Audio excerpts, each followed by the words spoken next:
All right. So if you have any question, yeah. Okay, so I have a question. Okay. And first of all, it's getting very interesting. But I want to ask that Thank you. I've seen that I've heard that they use gold in some smartphones. Mm-hmm. So I want to know about that. Anything to say about that? Okay. All right. So from what I know, in fact, it's not just only smartphones. Some computer motherboards, the high end ones, and some cutting edge technology. They use gold for plate their motherboards, right? Now, one of the things I know, if you've realized in these pirate movies, right? Pirates would discover a gold chest in under sea, and when they open it, the gold will still be very shiny, no corrosion, right? It's actually a property of gold, the fact that it can withstand, it doesn't corrode. It's like it's inert to water, to oxygen, to all those things that actually cause things like copper and silver to corrode. It doesn't have that effect on gold, right? So even when we make PCBs, there is an option to choose gold plating, so that they cover, they not necessarily using gold to route the board, but they cover the copper with gold to prevent it from corroding. Now this thing is usually done in high-end devices. I think you could even talk about medical and military applications, because these are things that when they fail, people's life will depend on it. Okay, so yes, gold is usually used. First of all, it has very a good amount of conductivity. Okay, if you look at the chart I showed you, it's the gold is the third element with the good conductivity, then aluminium. So back coupled with the fact that it doesn't corrode, make it excellent for that use. Okay, so if you use gold for electronics like copper board, if you even put it in water, it won't corrode, it won't do anything. So for if you are building something for very harsh environments, these are some of the things you should consider. Okay, thank you very much. All right, all right. Please, is there any other question?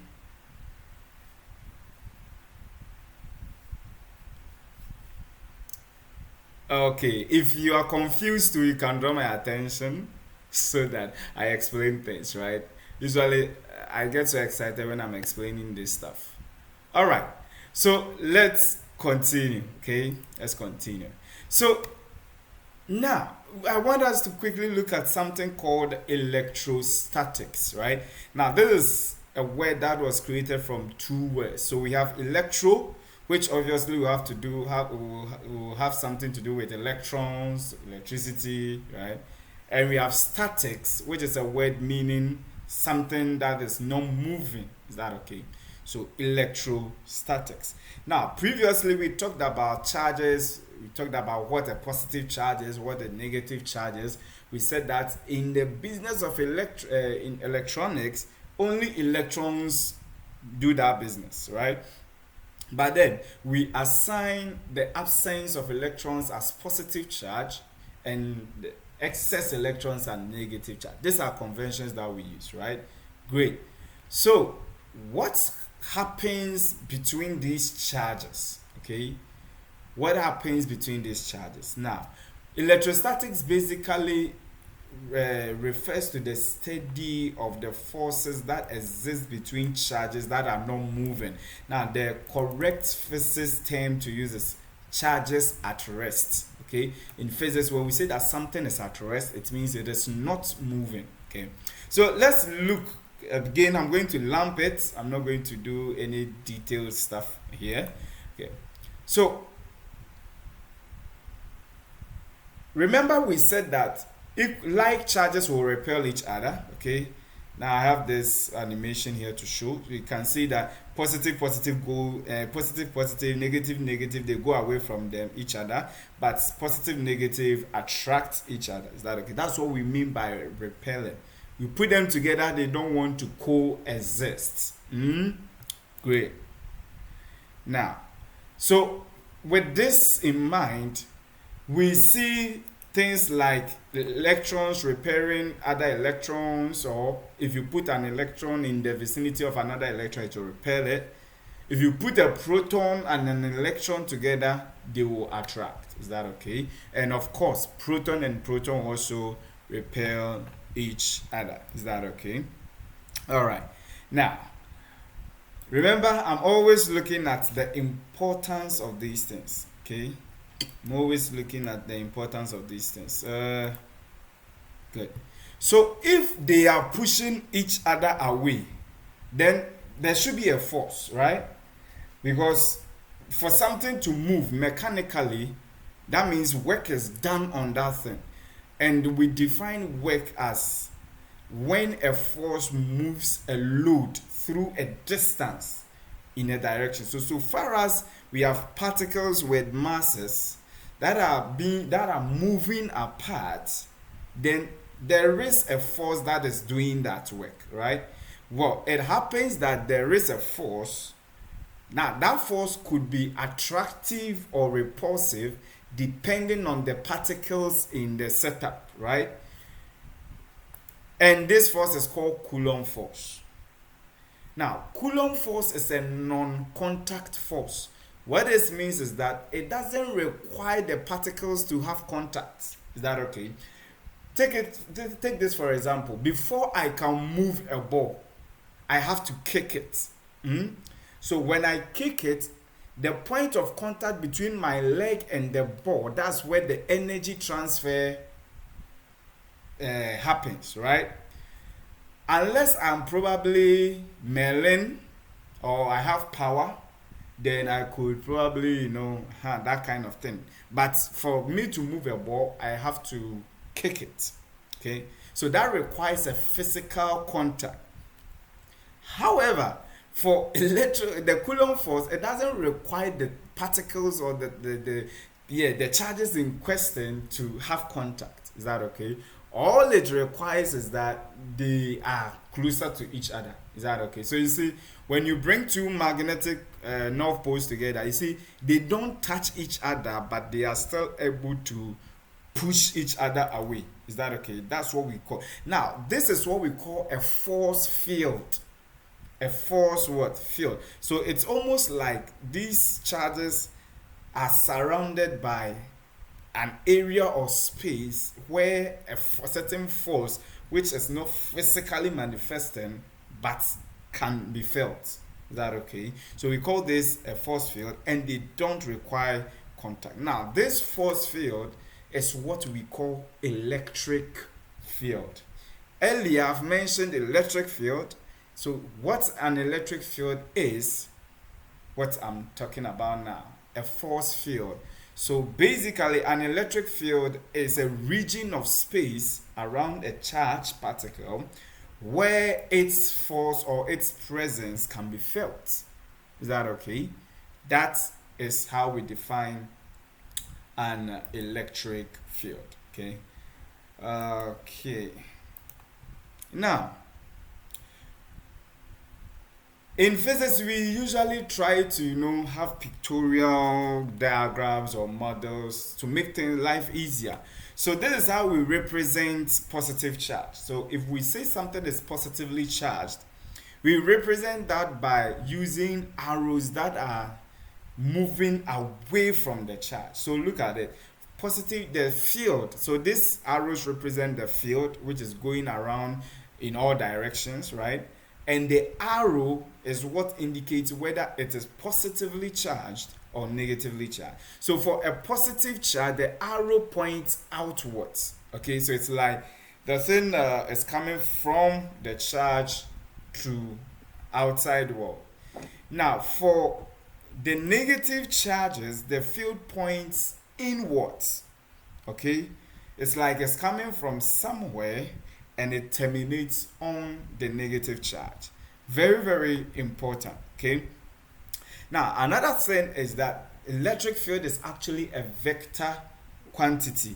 So it means depending on where you are in the field, you may experience the force, a certain amount of the force, and in a certain direction. Okay, if you want to really understand much about this vector and scalar fields, just read about it online. Okay, but when we say something is a vector, it has both magnitude and direction. Okay, so since the electric field is a vector field, you would experience different forces at different levels around it, and not just the force would you experience, you also, depending on where you are, the direction that the force will be felt will be different. Okay, will be different, so take note of this. Okay, all right. So when we put two charges with opposite polarity, like a negative and a positive, this is how the fields tend. So the field tend to move from the positive and terminate on the negative, right?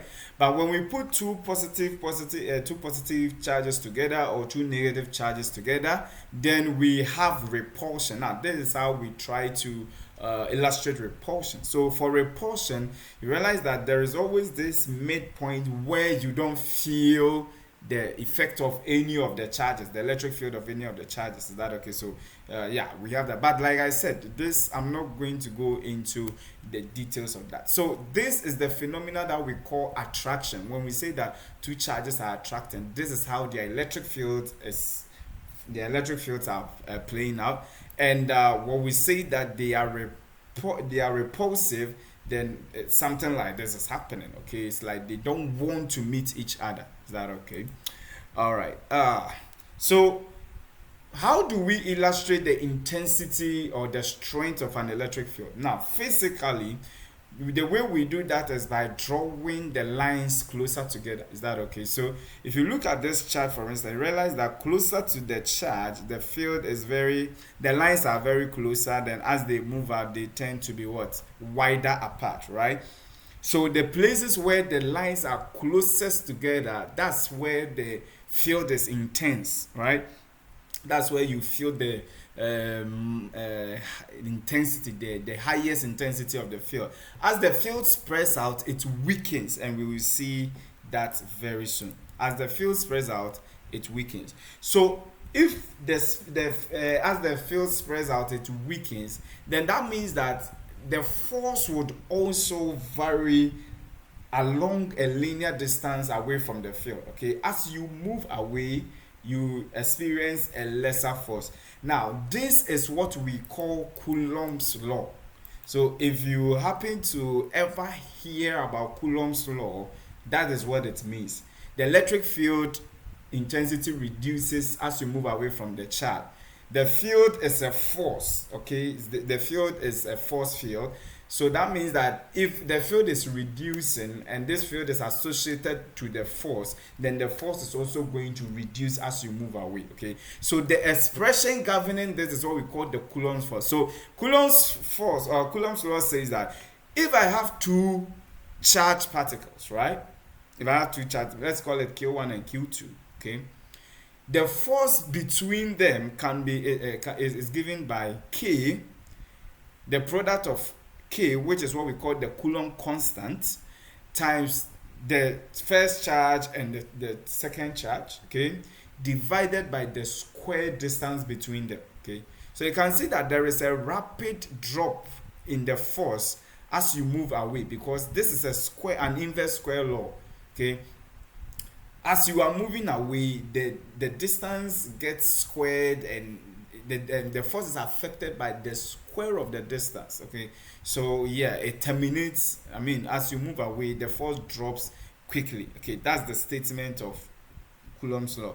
So we say that the force is inversely proportional to the square of the distance. Okay, if you don't want to remember anything about Coulomb's law, just remember this, that for Coulomb's law, the whole argument is that the force between the two charges is inversely proportional to the square distance. So anytime you hear somebody saying something like an inverse square distance law, something like that, there's a term like that, know that Coulomb's law is an example of that. Is that okay? So as the distance between the charges increases, the force between them rapidly what? Decreases. That is what we mean by this. Very, very important. Like I said, we are still building on the foundation, And for me, foundations are very important. Now, remember, it's a habit to assign units to things in physics and in engineering.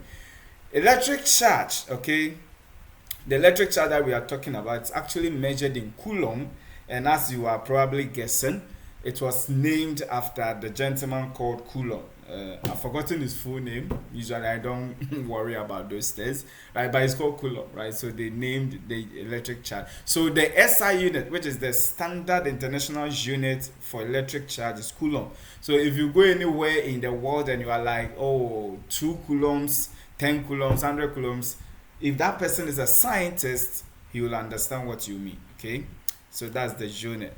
Now, when we talk about charge. So what is the value of a charge? Okay, so if you take an electron, the charge of an electron is approximately minus 1.602 times 10 raised to the power minus 19. Okay, this is a very small value.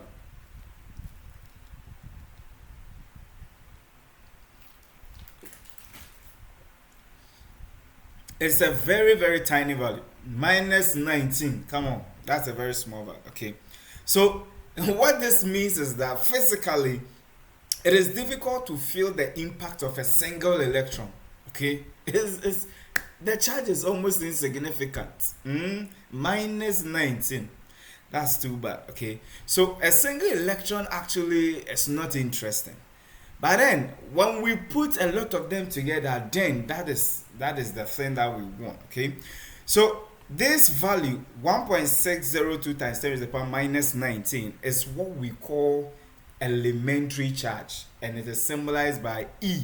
So if I mention elementary charge, it has a value of 1.602 times 10 to the power minus 19. Now you will realize that for that of electron we have this negative sign here. It's just to tell you that, hey, this is an electron, because we said earlier that electrons do have negative sign. So that means that protons and electrons have the same magnitude of charge, okay, and they all have E. But then proton is assigned a positive charge and electron is assigned a negative charge. That's the difference. But in terms of the number, the size, they are the same. Okay, so take note that E is the fundamental unit of charge. Okay, now what do we mean by E is the fundamental unit of charge? You see, it's just like saying a digital value.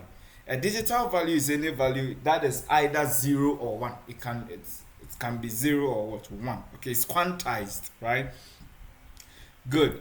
The same way, electric charge is quantized. Okay, and it happens that you can only have an integer multiple of this E.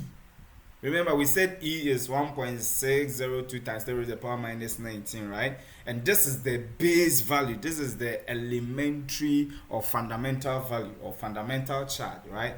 Now, the way you create other charges is by multiplying this fundamental charge by an integer. Okay? So, you can't have something like half of a charge. It's not possible. You can't say, oh, I have a charge of 3.5 coulombs. No, you can't have a charge of 3.5 coulombs.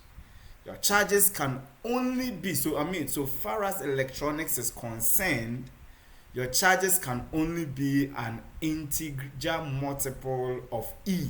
So you can have a charge of 1 coulomb, 2 coulombs, 3 coulombs, 4 coulombs, 5 coulombs, like that. Okay, 1E, 4E, 3E, 6E. You can't have 3.5E, 6.5E. You can't do that. Okay, all right. So because charges come in specific amounts, we say that charge is quantized. Is that okay? When we say something is quantized, it means you can have it in only certain amounts, not any amount at all. Okay, so you can only have 1E, an integer multiple of E's. And like I said, electrons and protons have the same magnitude of charge. The only thing that differs are their signs. So that means if an electron is minus 1E, a proton is 1E. Okay. Now, when we talk of a coulomb, A coulomb is the amount of charge carried by 6.242 times 10 to the power 18 elementary charges. Now, you see, this value is funny. It was just found by inversing the value of an elementary charge. If you have a calculator with you, just do the inverse of 1 divided by 1.602 times 10 to the power minus 19. That's the value that you get, right?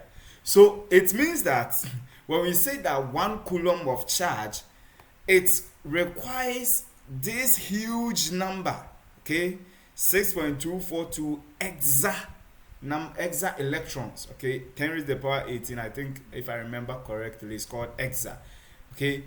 This is a very huge number. In fact, if I have this in my bank account, that would be awesome. This is a very huge number, okay. So it takes this number of electrons for you to feel 1 coulomb of charge, okay. So that tells you how insignificant the charge of a single electron is, okay. So just take note of the numbers, very, very important, okay. All right, now let's consider some scenarios, okay. The first one that we are going to do is we are going to assume that now from everything that we've learned about charges right now, okay, let's perform some thought experiments. The first thing we're going to do, that we're going to assume that we have some charges of the same kind, so let's say electrons, right, and we have placed them on a plastic surface. Now, why plastic? We are using a plastic surface because it is not conductive.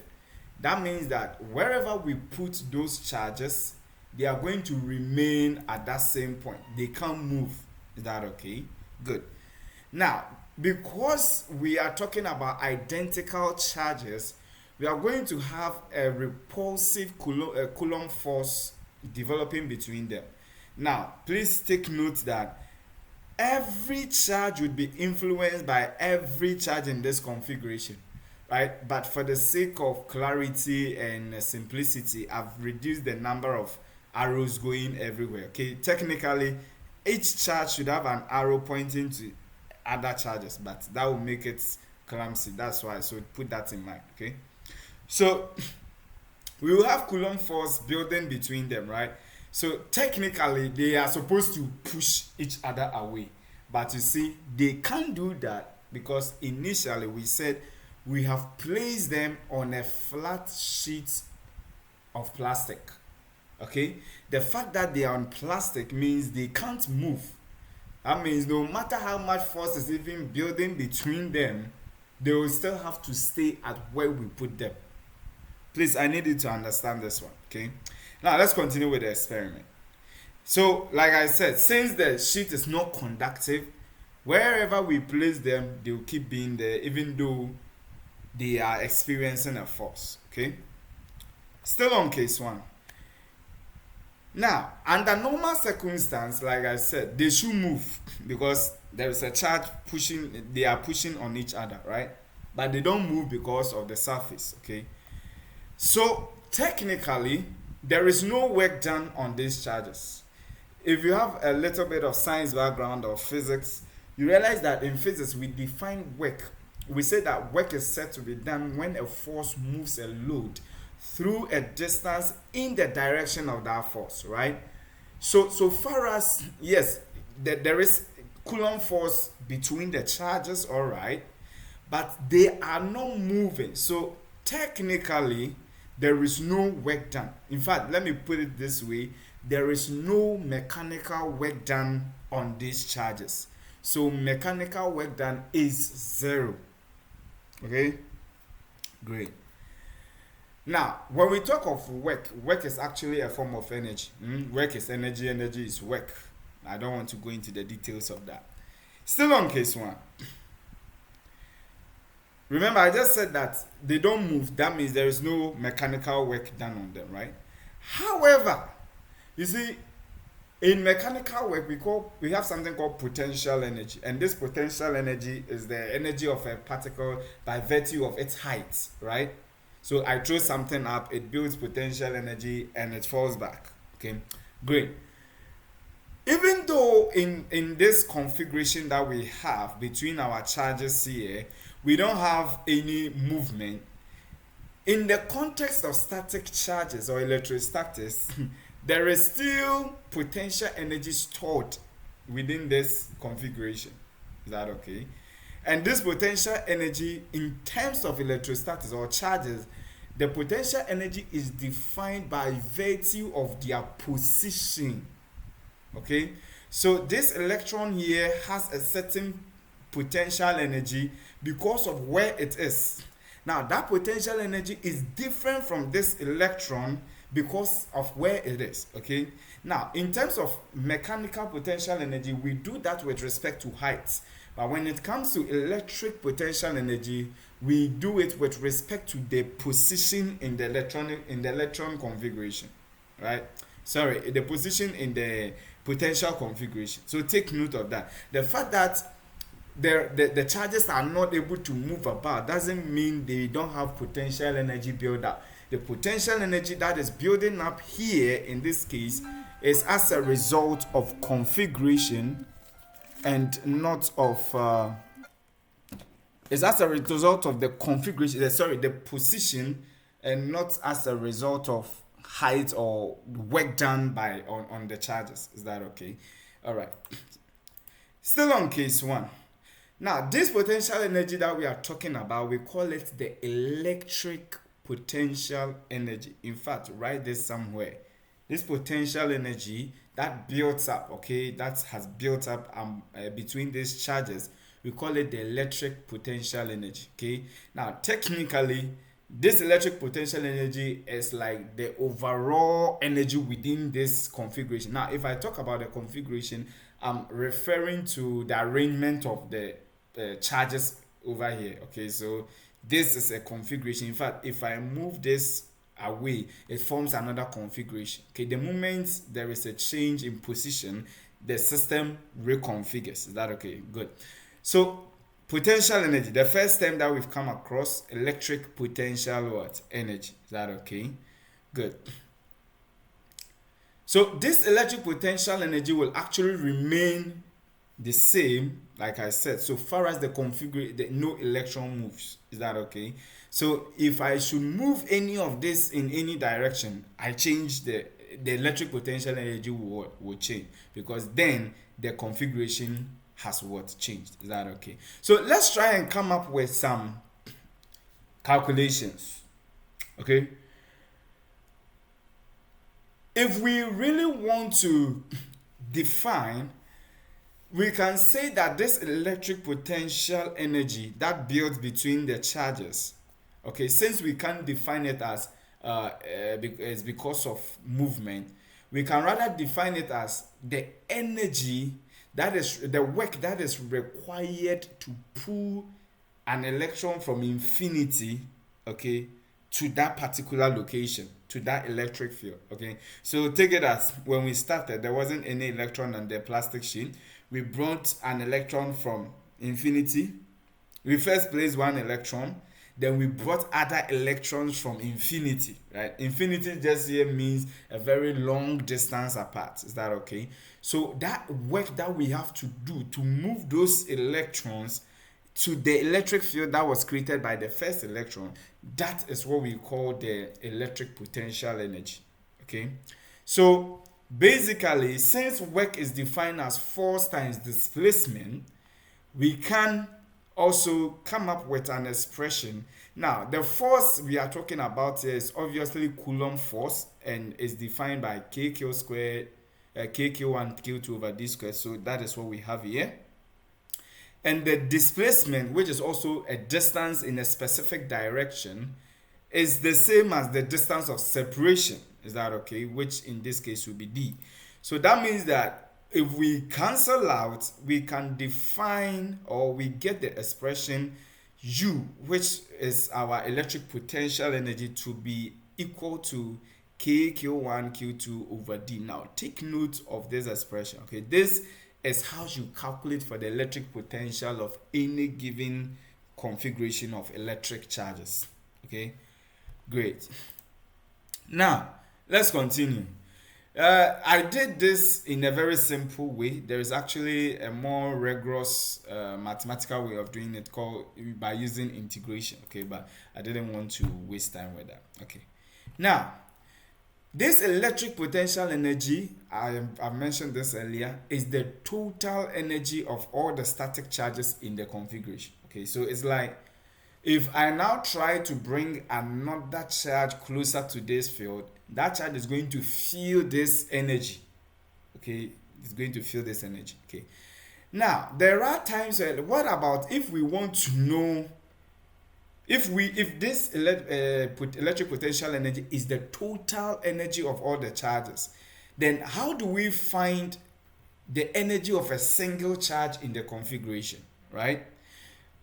We can simply do this by dividing the total electric potential energy by the number of charges for generating that, right? That will give us the average potential energy of a single charge, okay?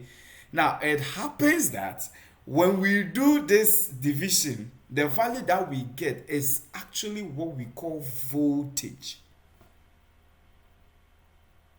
So, anytime you hear voltage, voltage is simply the electric potential energy per unit charge. So if I have 10 charges, let's say electrons, creating that potential energy, right? Then each electron in there would have a voltage, okay?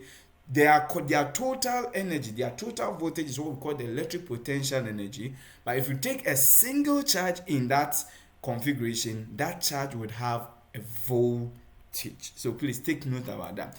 What we call voltage, and in fact, as we move on, I'll explain something. So when we talk of voltage, voltage is the energy per unit charge. Energy per unit charge, and it is measured in volts. Okay, it's measured in volt. Okay, again, volt was named after somebody, I think Alexander something something. Okay, it's also the name of somebody. So 1 volt is actually equivalent to 1 joule per coulomb. Okay, remember, electric energy per unit charge. So electric energy is measured in joule, charge is measured in coulomb. That means voltage naturally should have the unit of joule per coulomb. But because we named it after volt, it means that 1 volt will be equal to 1 joule per coulomb. Okay, very, very important to understand these things. Now,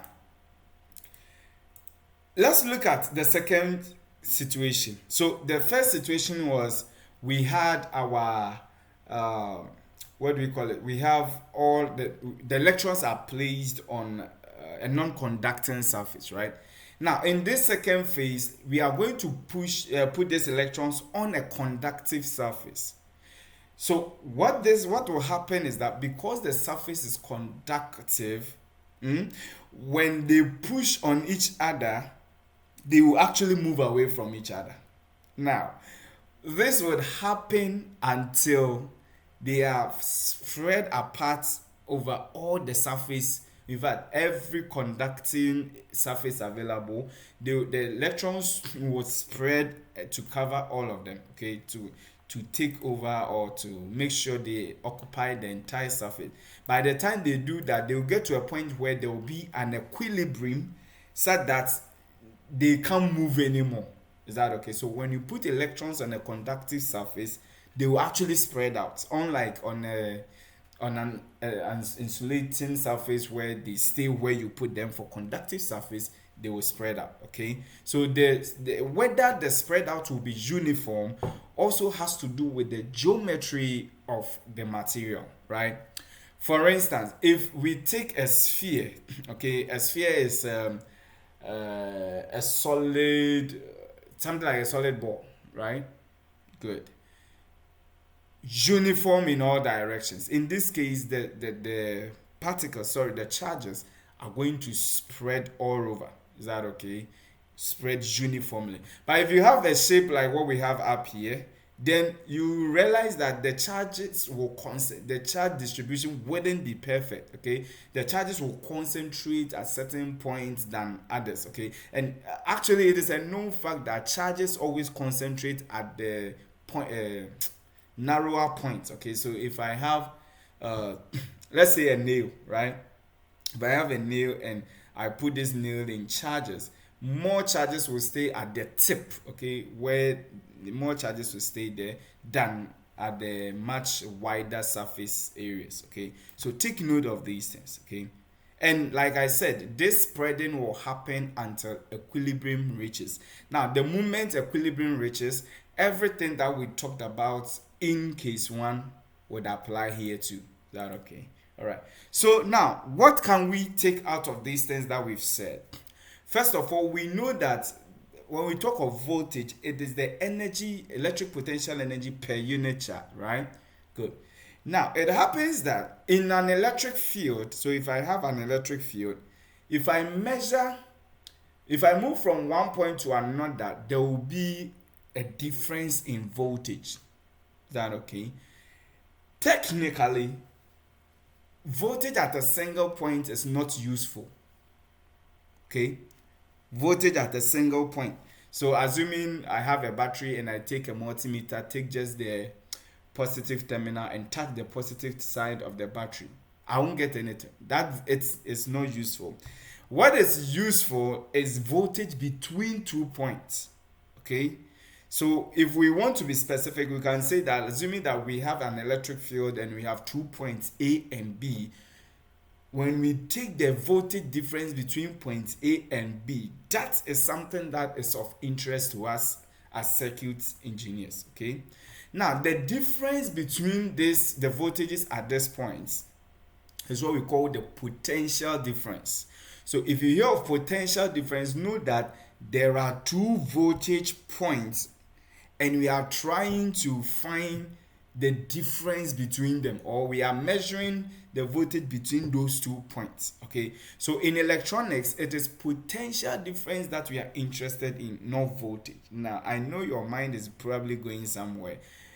Now take note, technically, and I'm emphasizing on technically, when we talk of voltage, it is the energy per unit charge.